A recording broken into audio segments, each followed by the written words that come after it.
Om Namo Bhagavate Vasudevaya. Om Namo Bhagavate Vasudevaya. Narayanam Namaskritya Naram Chaiva Narottam Devim Saraswatim Vyasam Tato Jayamudire. Nashtaprayeshu Bhadreshu Nityam Bhagavata Sevaya. Bhagavati Uttam Shloke Bhaktir Bhavati Naishtik. So, continuing with the discussion on Bhagavad Gita, Nature, the Enjoyer, and Consciousness, Chapter 13, text 13, 8 through 12. We are still on the qualities of the devotees that Krishna is discussing. So, further speaking on those qualities, Prabhupada says, as for detachment from children, wife, and home, it's not meant that one should have no feeling for these. So it's not meant, means it doesn't mean that we should not have any feelings for the wife, children, or home. Of course, in the shloka it says,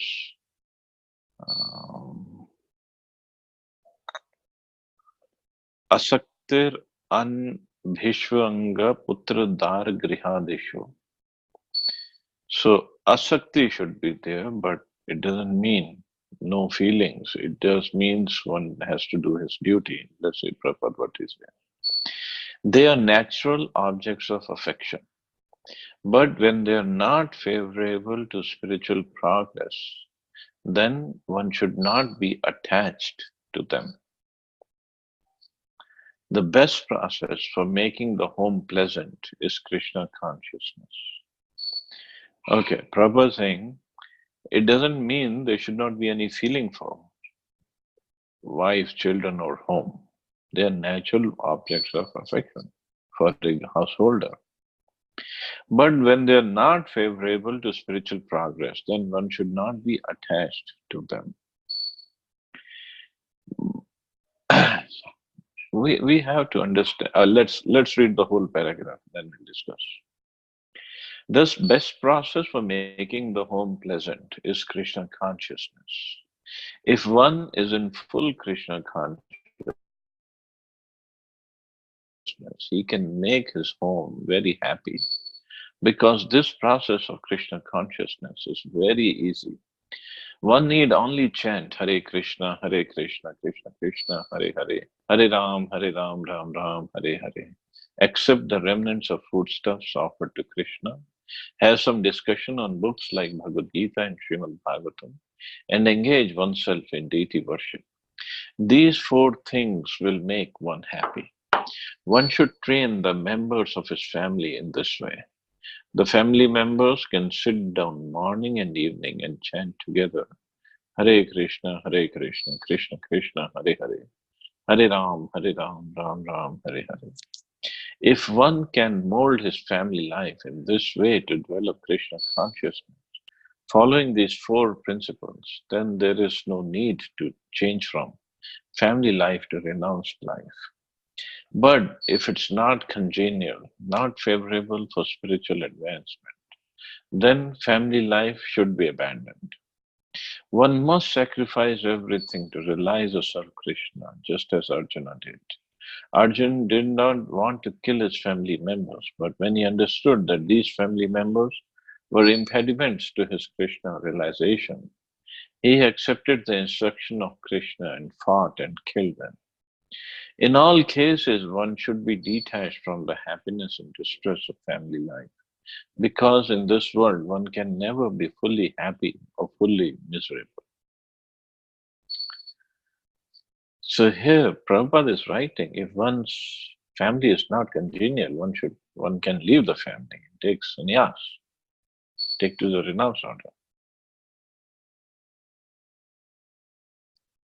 Sounds very strict instruction. But actually we have to see many points here. Prabhupada did say in the beginning that one has natural affection for wife, children, and home. For a householder, that is natural. There's nothing unnatural in that. But what happens is when we when we come onto the path of bhakti,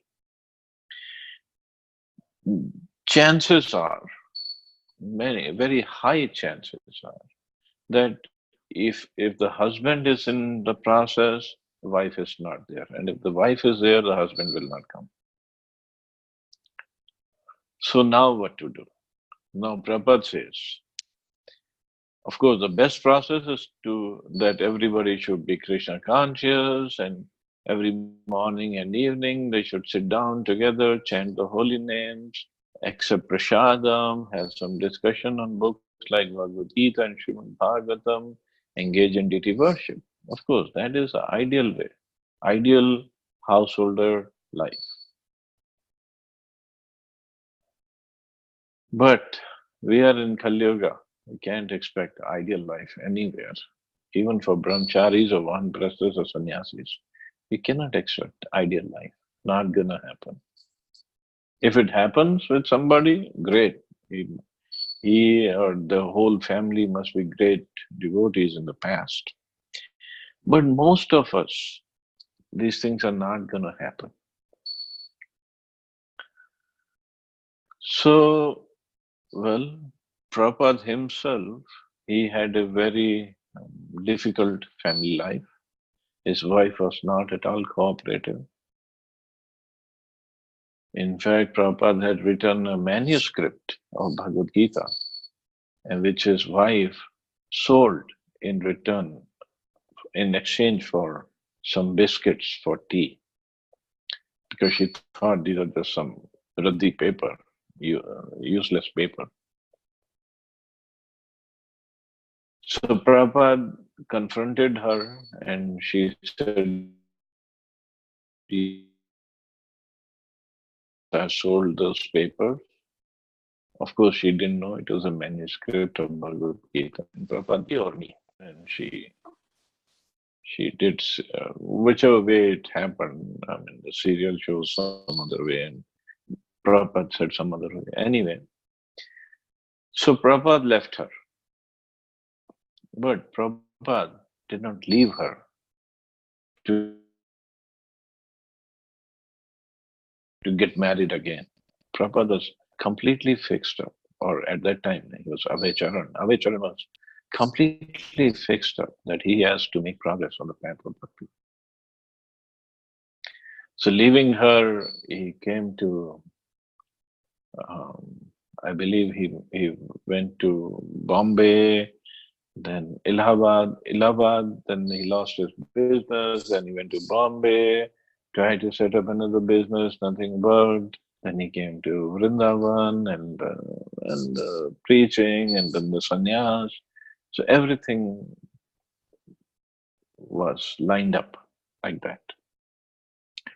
So the point is, if one is so serious about making progress in bhakti, or one has already made progress and he wants to make more progress, and if there are impediments on his path, then Krishna himself will make arrangements that the person leaves either his family life or leaves the person, or somehow that impediment has to be taken out.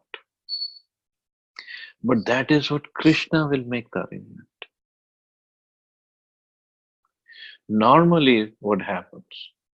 Now, these are rare cases, just like Prabhupada.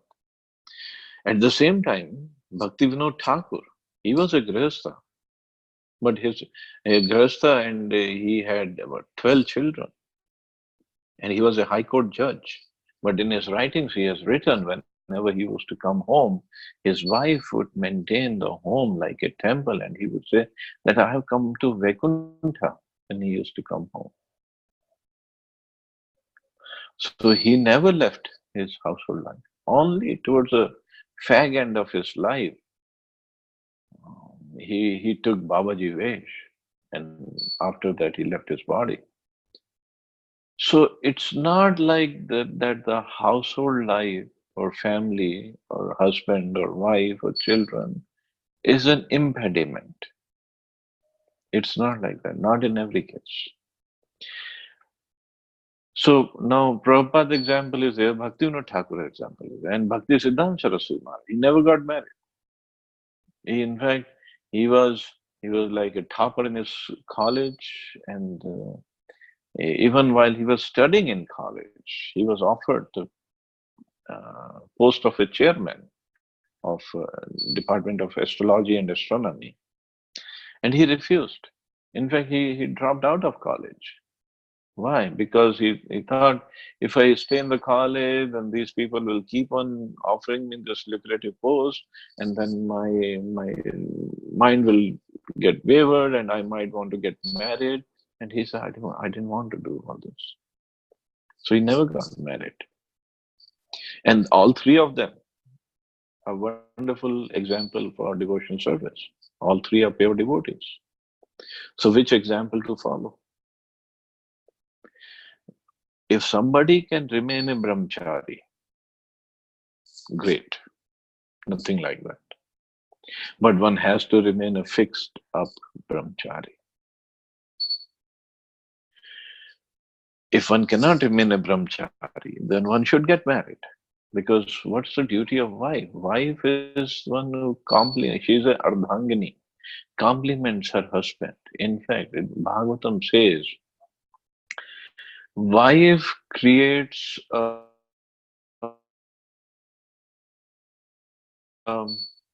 kind of a security wall around her husband. It's strong. Wife takes care of those senses, so husband does not go astray. The wife creates this safety wall around the husband. But now, if somebody wants to make progress in spiritual life and the wife is not cooperative, then what to do? Or if the wife wants to make and the husband is not cooperative, then what to do? Which is the normal case these days. So we have to understand that, suppose from a husband point of view, if the wife is not cooperative, that Krishna has given me this responsibility. Suppose we were not on the path of bhakti, and then the husband wife, again, the Kali Yuga is the time for quarrel and hypocrisy. Still, there are problems between husband and wives. So what do we do? Okay, many times we divorce. Divorce happens, so many divorces happen. But again, they get married. And again, it's very difficult to find a compatible person. Again, there will be fighting. Again, uh, there will be issues. So, like it is said, no, it starts a dating and it ends up in accommodating, or ends up in a court date. Depends where we want to go. But this process of understanding that this is my responsibility, especially when we come to the process of bhakti, spiritual life. In fact, when we are not even in this path, I have seen many couples, they adjust so much to each other's nature, to each other's demands. Either the husband is cooperating or the wife is accommodating. Why? Because they understand this is my responsibility. Or whether it's a social pressure, whether it's a family pressure, whether it's financial pressure or whatever pressure, they still cooperate. They still try to make it work. Or whether it's a pressure of kids, that for the sake of kids, we have to remain together. So similarly, when we come to spiritual life, we should try to understand that this husband or this wife or these kids are my responsibility. Unless and until one becomes so fixed up, so determined to make progress, that after this, either wife or husband, I'm not going to get married, and then it's okay. You can leave the family life and take sannyas. No problem. But if it's not at that level, it's better. It's better to take up the responsibility and fulfill the responsibility. Because if we run away from this responsibility, we'll definitely have more other responsibilities, and how long we'll keep on running away. And this responsibility of preaching, of making the husband or wife uh, congenial or favorable on the path of bhakti, that is our test. Test as a devotee, test as a preacher. That is our test. And moreover, if if this relationship is not going to work, and if we think that I can make progress living alone or living without this person, then we pray to Krishna and let Krishna make the arrangement. And Krishna knows. Krishna is sitting in everybody's heart. He knows what's the best for this person or that person. So he can make any arrangements. It's not a big deal for him. So yes, the best thing is both are Krishna's devotees and living together, serving Krishna together, helping each other to make progress on the path of bhakti, trying to serve each other. That's the best. That's the ideal life. But we should understand it's not going to happen with everybody.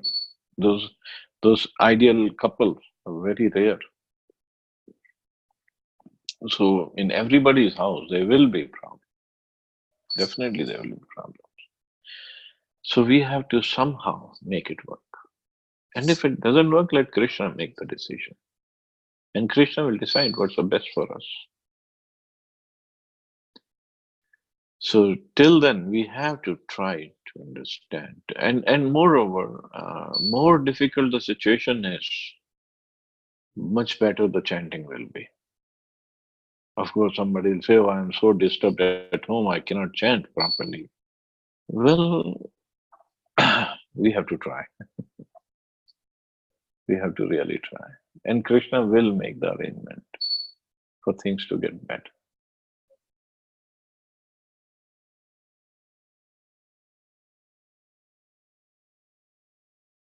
Otherwise, things will not be sufficient.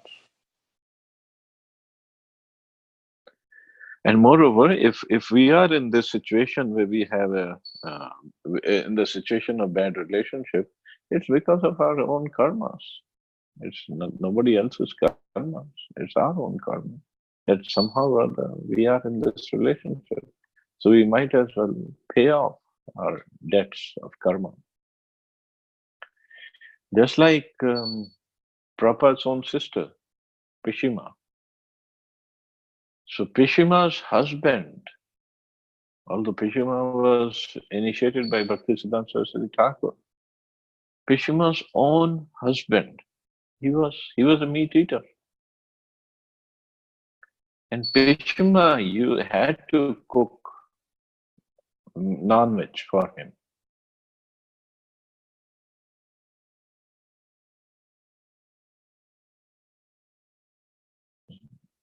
Till like towards then he realized why.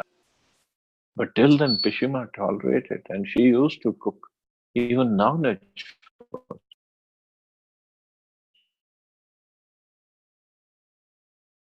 and that is Prabhupada's sister. So how tolerated, how much she sacrificed. But our issue is these days we don't have that kind of tolerance.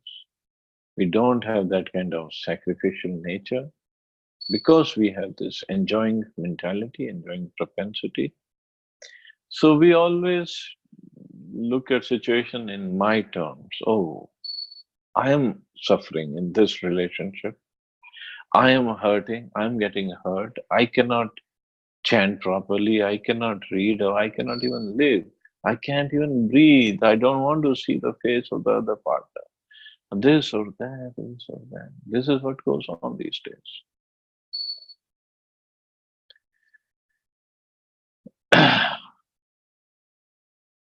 So if one wants to make progress and one is fully determined, then it's for certain that Krishna will make the arrangement for that devotee. This is what Krishna has to do. And if he's not making arrangement, then means we are not ready yet. That's all. Otherwise, Krishna will make the arrangement. So that faith we have to have.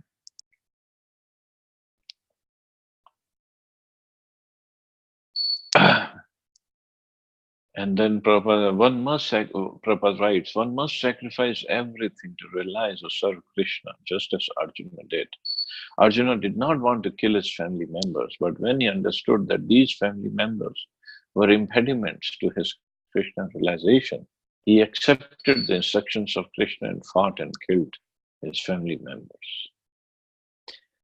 So Arjuna's state of affairs was completely different.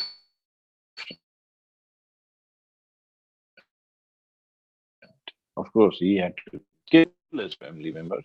At least we don't have to kill our family members. But he was those qualifications he had, and he was personal friend of Krishna, not an ordinary person.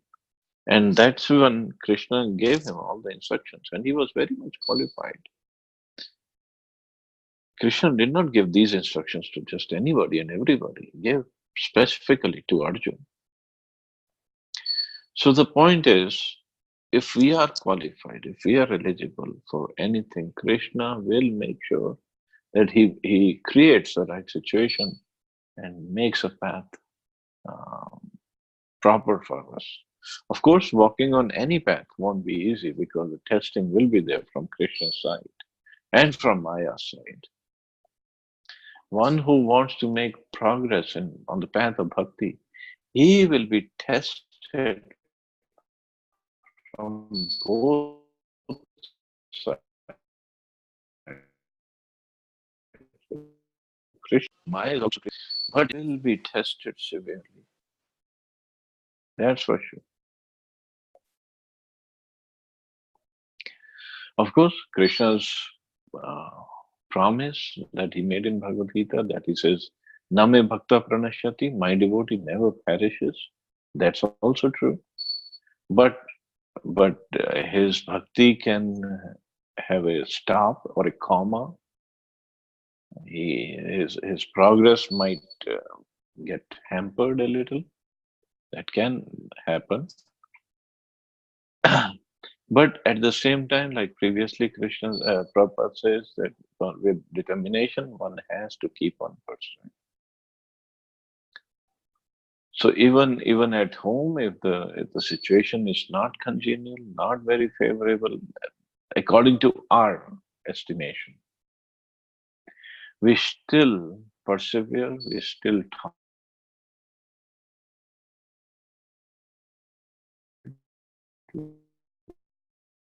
still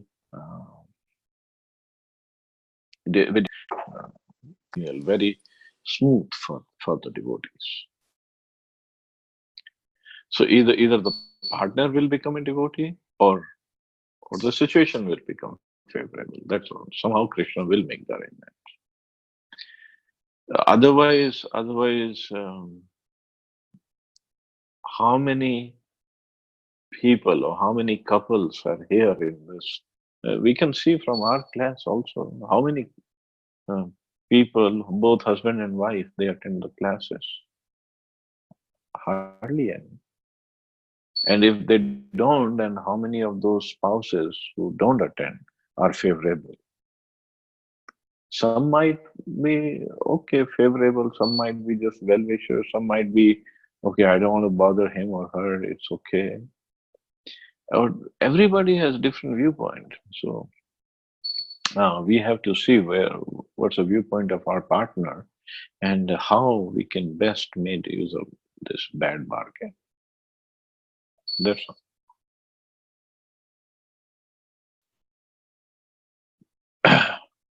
Then further on, Prabhupada says, happiness and distress are concomitant factors of material life. Concomitant means they are there. They support each other. Those kind of factors. One should learn to tolerate, as advised in Bhagavad Gita. One can never restrict the coming and going of happiness and distress. So one should be detached from the materialistic way of life and be automatically equipoised in both cases. Generally, when we get something desirable, we are very happy, and when we get something undesirable, we are distressed. But if we are actually in the spiritual position, these things will not agitate us. To reach that stage, we have to practice unbreakable devotional service. Devotional service to Krishna without deviation means engaging oneself in the nine processes of devotional service: chanting, hearing, worshipping, offering respect, etc. As described in the last words of the ninth chapter, that process should be followed. So happiness and distress will always be there in our lives, always. It just one becomes one who's making progress in bhakti. He just tolerates both happiness and distress.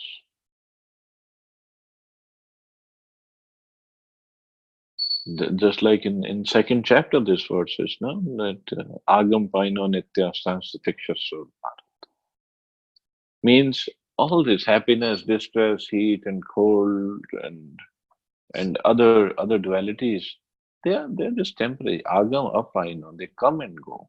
They come and go, they come and go. One has to tolerate them, that's all. Means he remains equipoised. He means he doesn't get disturbed. He doesn't get disturbed by the distress and he doesn't get too happy when there's no distress or happiness is there or things are going favorably in our case.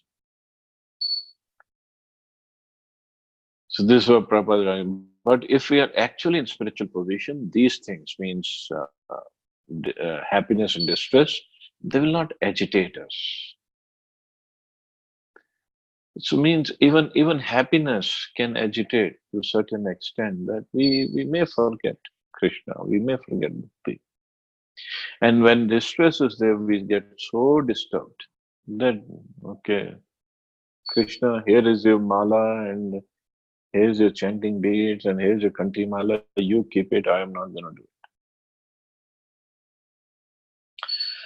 So we have to understand happiness and distress, they will come in our lives. That's for sure. If if it is happiness right now from some of our uh, previous karmas, we have to understand distress is not far away. And if we are in distress, happiness is not far away. Means things will get favorable to me if right now I'm going through unfavorable situation. So one just has to learn to tolerate that, tolerate both, and don't get too happy or too pleased and too distressed when either of the two things happen.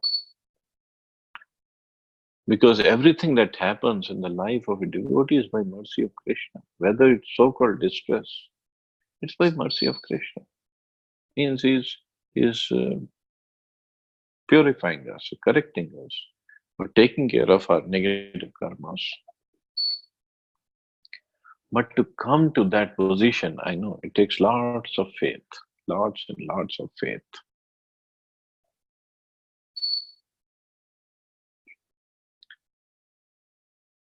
So without deviation, one still engages himself in the nine processes of devotion service, especially the chanting process. That is the most important. So whether I'm happy or whether I'm not, I have to make sure that I keep on chanting my rounds properly. Because if happiness is there, means it's using my good karmas, and if distress is there, it's using up my bad karmas. So we should not get disturbed. That's all.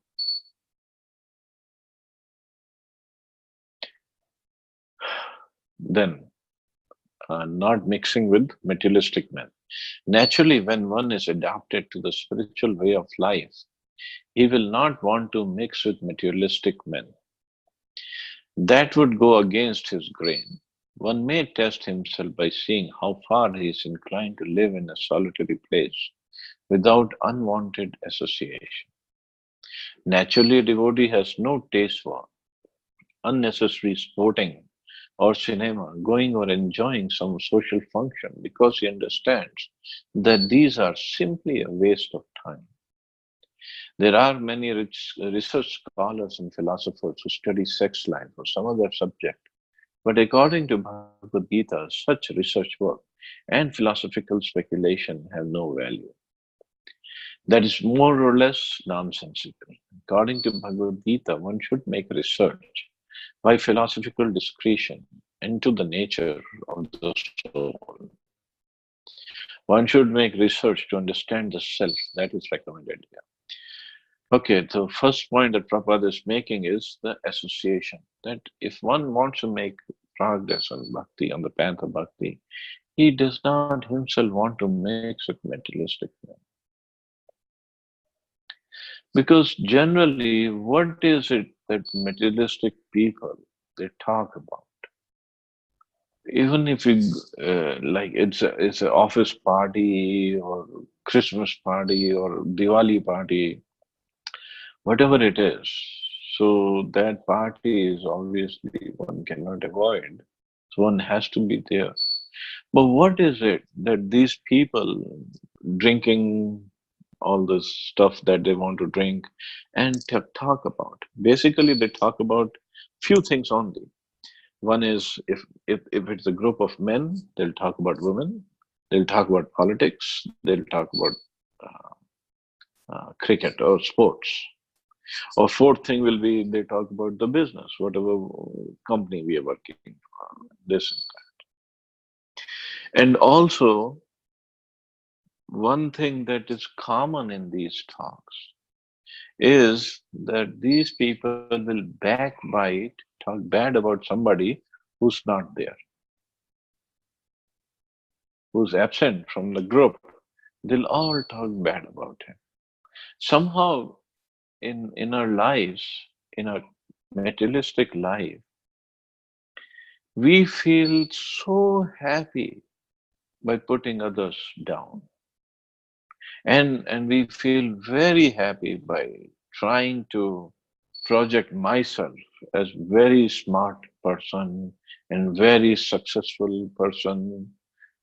Smart means, of course, not only good looking, but also brain smart, that I am the smarter, I'm the most intelligent person. And this is what people do talk about when they meet in a group, how to put others down and how to keep myself or push myself up. And this is general tendency. And so what is the point in going and meeting these people and talking to them? Of course, this is what gives us a chance to preach. Even materialistic man, we should not be engaging him with him, but it gives us a chance to preach. And preaching, as I said, it's not just by words. Preaching is by our setting up of example also. Preaching is by our actions also. That's also preaching. So preaching means to make somebody favorable towards that devotee or towards Krishna or both, towards Krishna consciousness, to make him favorable. That should be the effect of preaching. So for our purposes, we don't want to deal, we don't want to associate, we mix with these materialistic men. But for the sake of preaching, we should. But at the same time, understand that these people, all they want to do is either talk about how smart they are and or how stupid the other person is, whoever is not there, or maybe a third person, a fourth person. This is what people talk about. One may test himself by seeing how far he is inclined to live in a solitary place without unwanted association. So living in a solitary place, that's also one of the criteria, because a devotee finally he does not want to do, don't want to deal with materialistic people. For the sake of preaching, we might, but otherwise, devotees don't want. That's why they like to live in a solitary place, where nobody come and bother, or at least as many times in a year one can go to such a place, one should. But that depends on how much he has made progress. So that progress, he himself will get inclined to live in a solitary place without unwanted association. But at the same time, our movement is preaching movement. So in this movement, no matter what happens, we have to live in the cities because that's where the most of the people are, and that's where the preaching is required, more and more required.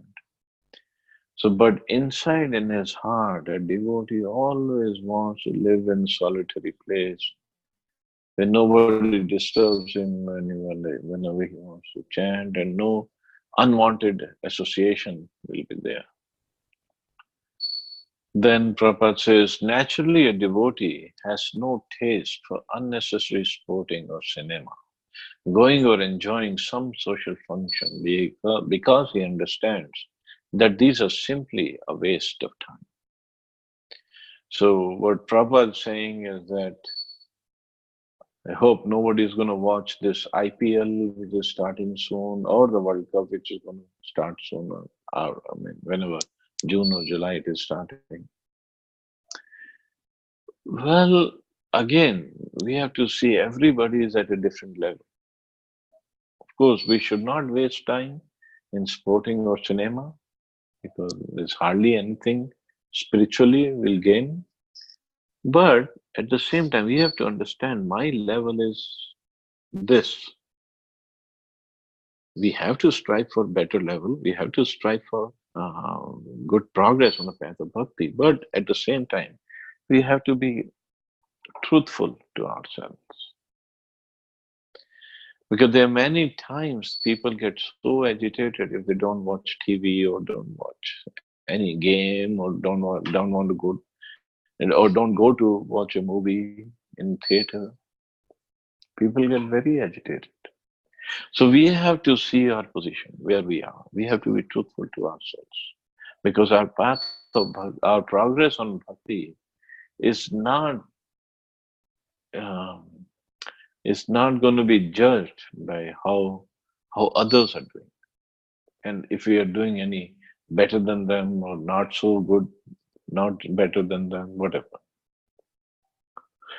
So we have to see our position. We have, of course, we try not to break the four regulatory principles, but if it includes that if I go and watch on a TV that IPL game or whatever, if it if I think I need that,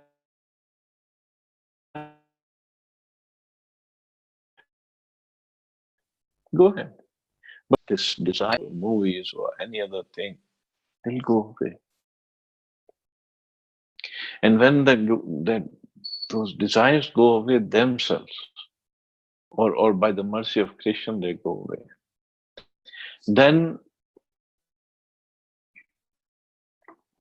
that means we are becoming more and more serious on the path of bhakti. So we have to see our situation. We have to see our position. We have to see our level. We have to see our and what else to do.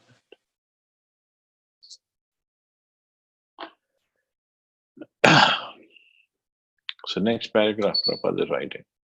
As far as self-realization is concerned, it's clearly stated here that Bhakti Yoga is especially practical.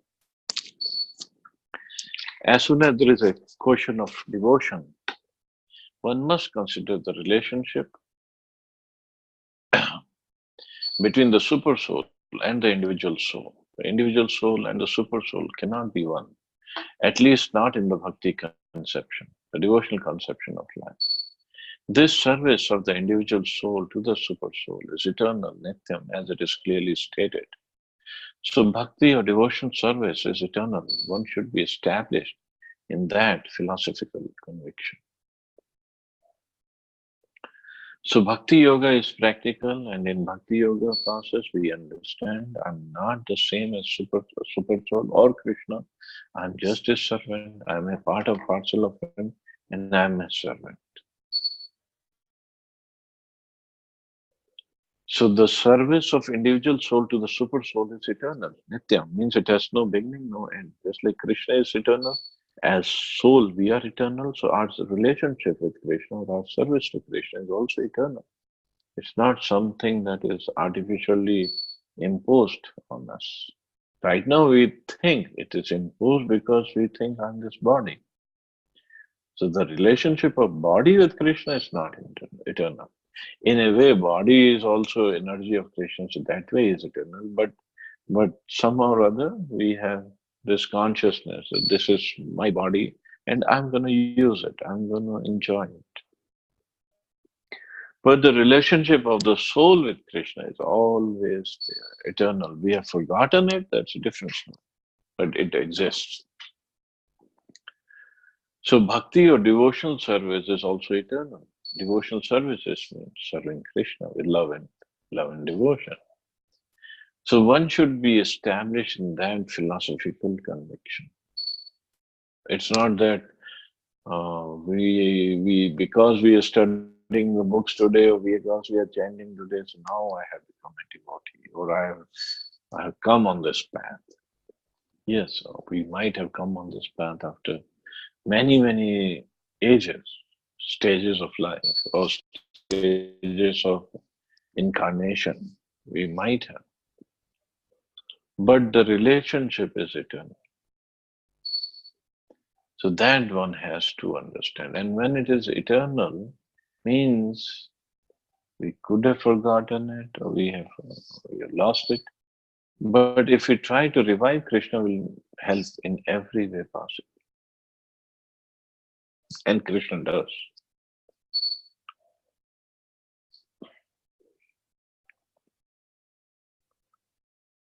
So, but that eternal relationship we forget, and we just work on the body level, and that's where the problem starts. We think that I'm this body, so serving this body, taking care about this body is on my only goal of life. So that's doesn't take us anywhere. It just takes us to next birth and death cycle. Further, Prabhupada writes in Srimad Bhagavatam 1 to 11, this is explained. Those who are actually knowers of the absolute truth know that the self is realized in three different cases as Brahman, Paramatma, and Bhagavan. Bhagavan is the last word in the realization of the absolute truth. Therefore, one should reach up to that platform of understanding the Supreme Personality of Godhead and thus engage in devotion service to the Lord. That is the perfection of knowledge. So one has to come to that understanding. I am part and parcel of Krishna, and I have this eternal relationship with Krishna, and I just have to work to revive that relationship. So, beginning from practicing humility up to the point of realization of the supreme truth, the absolute personality of Godhead, this process is just like a staircase, beginning from the ground floor and going up to the top.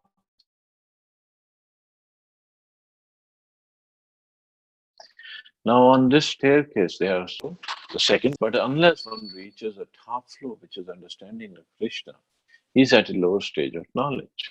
Which means everybody uh, has his own realization level, or the level of consciousness is different.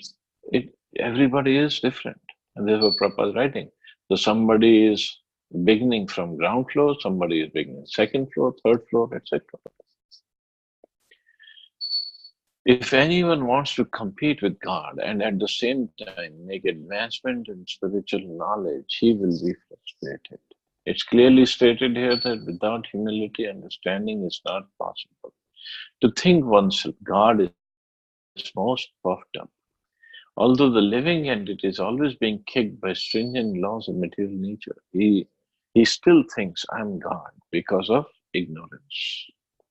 The beginning of knowledge, therefore, is amanitva, humility. One should be humble and know that he is subordinate to the Supreme Lord. Due to rebellion against the Supreme Lord, one becomes subordinate to material nature. One must know and be convinced of this truth. So this is the truth that we are subordinate to Krishna. We are part and parcel of Krishna, and we have to develop or practice humility and slowly come to the stage of realization of Krishna. So that's what we have to do. This is what human life is for. So starting from amanitva and end with self-realization. So this what Krishna says, it's a real knowledge. Rest everything is ignorance. Because this is the knowledge that takes us back to God. It establishes us an eternal position of serving Krishna. So that is real knowledge. The rest everything is ignorance. If anything takes us away from Krishna, means it is supporting or it is favoring ignorance. So that's not what we should do. Anyway, so I'll stop here. Anybody has any questions or comments? Hare Krishna, Prabhuji. Hare Krishna. It was a very wonderful lecture. I have got some doubts from this session. Okay. About the tolerance. Like, up to what level one should become a tolerant? I mean, exactly, like how exactly to deal with a situation when your own friends and family members are repeatedly becoming an impediment in the path of bhakti. I am not becoming judgmental. Let's suppose you are saying that we should be a self-realized soul. So, I mean, sometimes I feel like I'm losing my patience. So I really don't find out any answers. So can you please help me out giving some solution?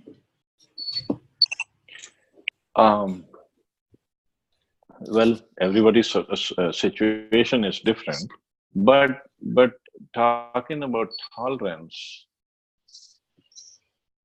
well,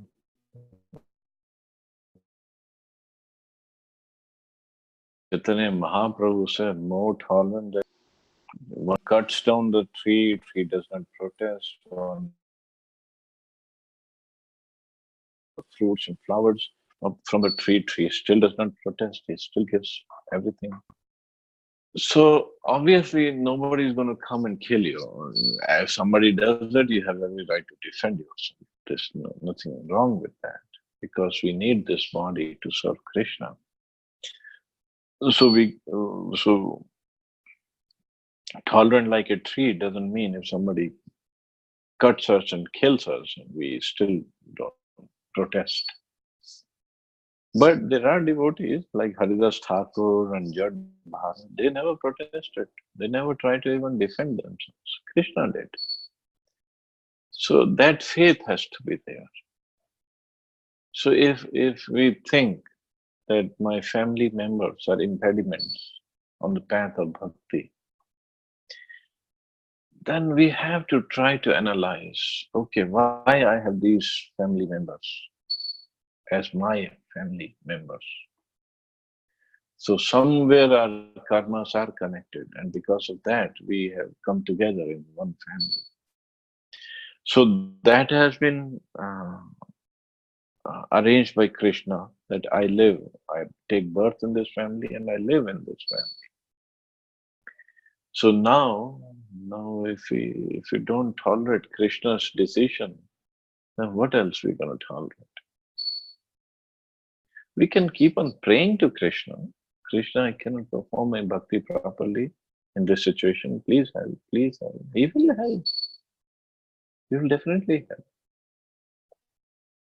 But we try to take the matters in our own hands and then we create a mess actually.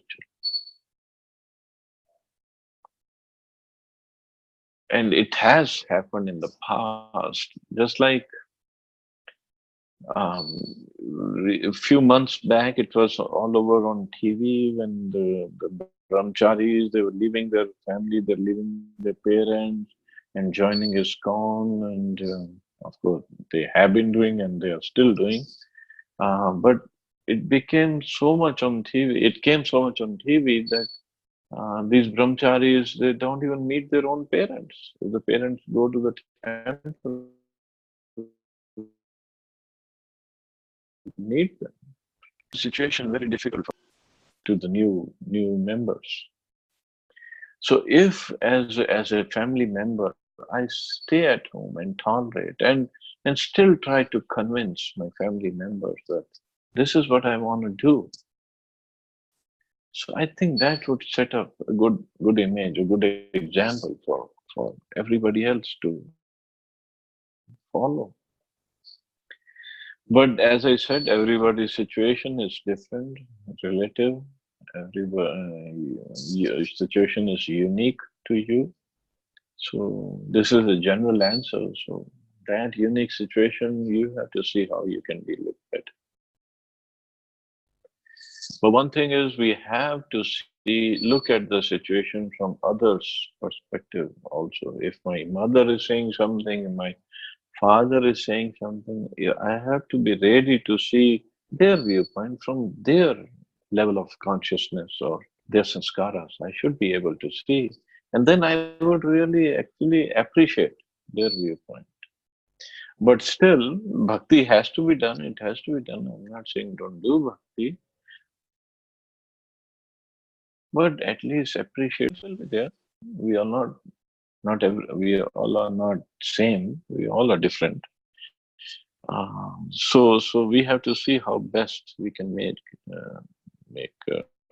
that situation more favorable. Is that okay? Yes, Prabhuji. Oh, what I have understood is like only prayers can change somebody's heart. So, I mean, repeatedly Or praying for. or make us more tolerant also. Yeah, if it is coming to myself, I can really take a lot of things. But suppose if somebody really blaspheme about your own masters, so in such moment also you should become a tolerant or like you should really respond something. Well, there are three solutions given in that situation. One is you you respond to that person philosophically and try to convince him. Second is to leave that place immediately if you cannot convince him or her philosophically, to leave that place immediately. Or third one is we don't recommend, but it's in the scriptures that to cut off his tongue and kill him and then kill ourselves yourself. So we Okay. don't recommend it. Had it been with friends or people who is living a little far, it is easy to leave their association. But if it is your own people or family members, in such scenarios, you cannot even leave them. You Mm-hmm. definitely have to deal with them being at home only. I Mm-hmm. mean, that situations are a little difficult. I mean, So any person we live with, there will be differences. Even in the family, even if the both husband and wife are initiated devotees, there will be differences. right. Until we go and live in the Himalayas, whoever we will live with, there will be differences. Mm. Even if they're brahmacharis living in the temple, they still have differences. They still have fights. Mm. So we just have to learn to tolerate. And still, one thing is, if we start looking at the situation from other person's perspective, We'll appreciate his viewpoint actually. He or she is not wrong, it's just they're different. So then if we try to figure out the solution, it will be better. The solution will come out more favorable, more uh, which, which both can accept.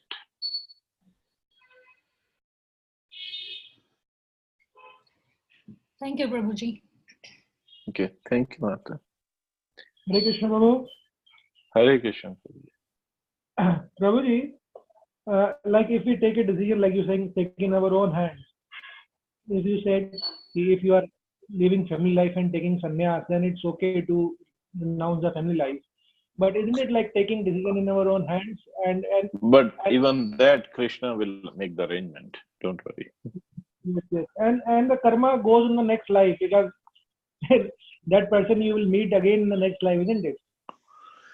Not if we have made so much of progress in bhakti, then all the karmas are burnt out. Hmm. Then there is no karma left.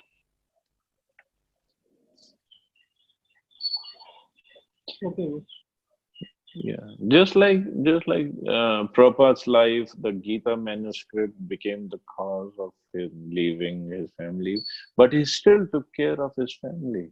It's not that he didn't take care. When he started ISKCON, the Mayapur temple was established. His previous wife and the children were living in Calcutta, and they had no money. They came to Mayapur, and they lived in Mayapur temple. And even till today, ISKCON is supporting Prabhupada's kids. Hmm. So that arrangement has been made. But Prabhupada never went back in the family life. That's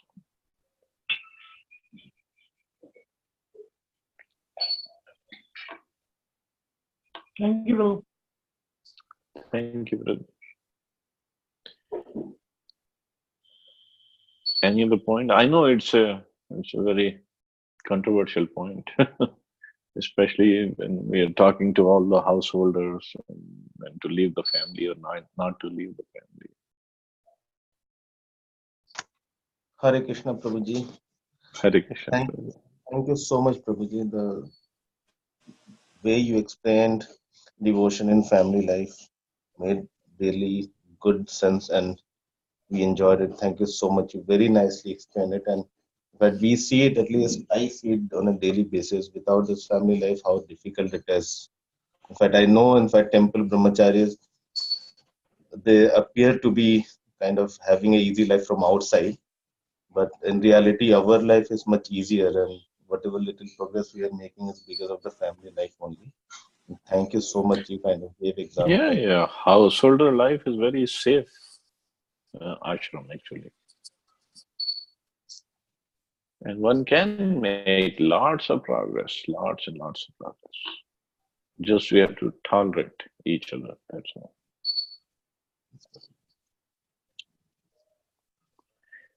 Just like for brahmacharis, when they used to come to me and this problem, that problem, I used to say, well, see, you brahmacharis, yes, it is difficult. I'm not saying any ashram is easy. Every ashram is difficult. But in brahmachari, okay, you don't like your roommate, you can change the roommate. You can go to some other room. You just have very little possessions. You can move. Or if you don't like the people in this temple, you go to other temple. But in Grihastha life, whether you like your wife or not, you still have to in the same relative every night. Fight will be there, whatever. So that really increases the level of tolerance in Grihastha life. But then one try to, I mean, the idea is try to help each other to make progress, to to live together, to help each other. That's the idea. Thank you so much, Prabhuji. And Prabhuji, Okay, you talked thank you. about soul and super soul. So in a same person, so how will that be differentiated? Soul and super soul. So within soul again there is a super soul, Prabhuji. Not within soul, within the heart, there is both soul and super soul. Super soul is the Paramatma, the Lord. Yes, yes. Soul is Jivatma. And at the time of death, they both go away, Prabhuji. Yeah, yeah, because super soul is the one keeping track of all this soul's activities and desires and thoughts, everything. Mm. Of course, Thank Yamraj's assistant, there are so many, 12 people actually, they keep record of everything that we do and every thought that we make. But super soul goes with the soul because without the super soul, soul has no energy, no power to do anything. Thank you so much, Prabhuji. I'm thinking, Prabhuji, the way we have understood everything, how much difficult task Yamraj ji would have, in fact, and keeping a track of all, at least my records and dealing with me after this life. So many, at least in thoughts, there is so much kind of non-pious things. Punishment-wise, even Yamraj ji would get tired of. We all have our, our records there. I mean, he has a good database, good computer system. Yes. Thank you so much, Prabhuji, for enlightening us. Thank you. Okay. Thank you, Prajay. Any other question or comment?